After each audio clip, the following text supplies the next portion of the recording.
תגידו לי אם אתם מכירים את המצב הבא. אתם קמים באמצע הלילה, כולכם נוטפי זיעה, הלב דופק כמו משוגע, ואתם קולטים שזה היה רק חלום.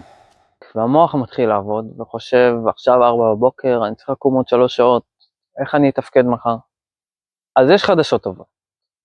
החדשות הטובות הן שיש מה לעשות עם הבעיה הזאת. לסבול מסיוטים זה לא גזירת גורל. מה שאני בא להציע פה הוא לא פתרון קסם, ומי שיציע לכם פתרון קסם, תחשדו בו. אבל יש עבודה שהיא יחסית לא תובענית, היא לא דורשת המון זמן, שיכולה לשנות את כל ההתמודדות שלנו מול סיוטים, יכולה להקליל לנו את החיים, להפוך אותם לנעימים יותר. אז בואו נדבר קצת על הבעיה, לפני שנבין מה הפתרון. סטטיסטיקה אומרת שבין 2-8% סובלים מסיוטים כרוניים. זה אומר שהם פוגשים סיוטים בין פעם ביום לפעם ביומיים, ושרוב האוכלוסייה, מעל 85%, סובלים מסיוטים פעם ב. ומה השיבוש שקורה בעקבות סיוטים?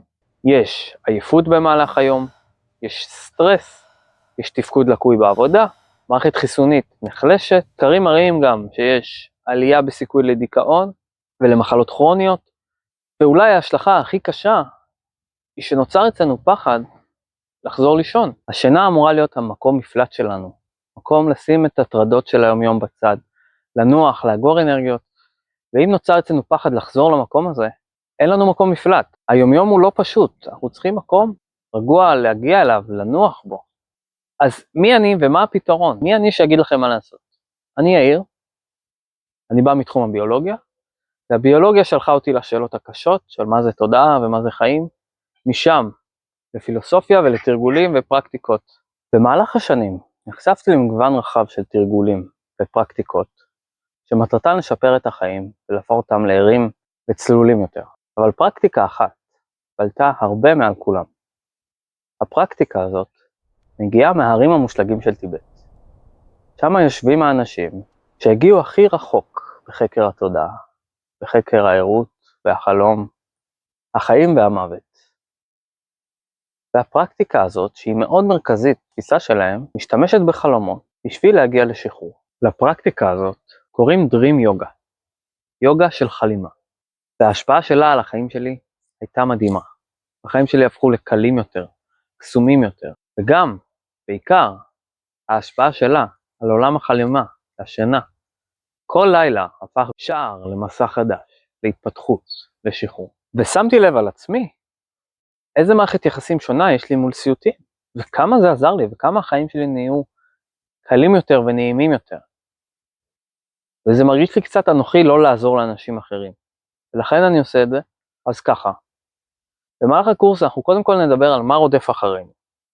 מה זה הסיוט? מהי המפלצת הזאת שרודפת אחרינו? אנחנו נדבר על תת מודע, על אזורים בתת מודע, שאנחנו מדחיקים. אנחנו נדבר על מה אנחנו לא רוצים להרגיש. נבין בעצם שרוב מה שרודף אחרינו קשור לתחושות שאנחנו לא רוצים להרגיש ביום יום. שהתחושות האלה הן לא כאלה נוראיות. שהמרדף הוא הרבה יותר נוראי מהתחושה הזאת שאנחנו נמנעים מלהרגיש. אנחנו נבין שאנחנו כל החיים באסטרטגיות הימנעות מכל מיני דברים, ושהשד הוא לא כזה נורא.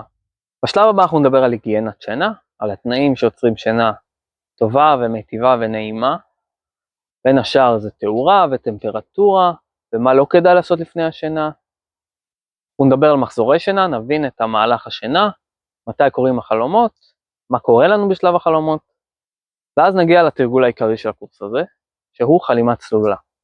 חלימת צלולה היא הבסיס שלנו, אבל היא לבדה לא יכולה לפתור לנו את כל הבעיות. לכן יש לנו את המעטפת הגדולה שנקראת Dream Yoga. אז אנחנו נלמד טכניקות של בדיקות מציאות, איך לעודד חלימת צלולה, ולאחר מכן נבין מה אנחנו עושים כשאנחנו צלולים בחלום, וכשאנחנו צלולים בסיוט.